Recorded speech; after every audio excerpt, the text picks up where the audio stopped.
The exploitation of personal suffering, particularly within the trans community, serves as a strategic tool to advance an ideological agenda, turning individual struggles into a public spectacle.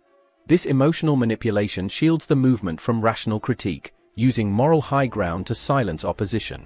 By leveraging these emotional appeals, the movement secures an inflated sense of moral authority, allowing it to expand its influence in both societal and political spheres. Supporters, often naive, unknowingly contribute to the corruption of discourse, strengthening the very system they think they're advocating for.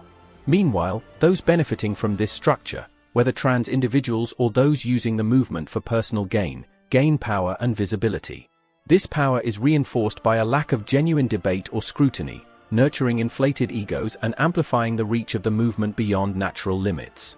Ultimately, this creates an ideological cartel where the movement doesn't just address real issues, but seeks to control the narrative, stifling open, logical discourse.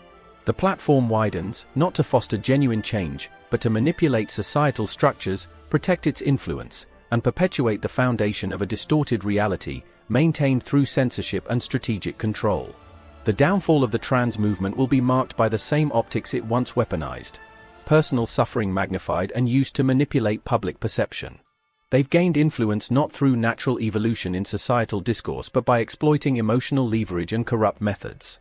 This is a space they never earned and should never have occupied, yet they've managed to use the system of empathy to shield themselves from scrutiny.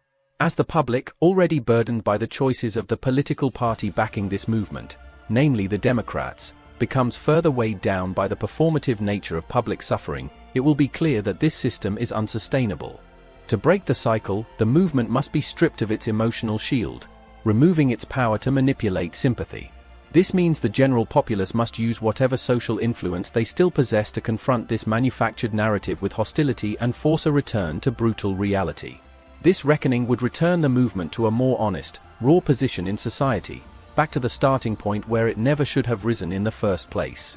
Only by doing so can the larger system of emotional manipulation and ideological control be disrupted, restoring a sense of order and logic that was lost in the spectacle.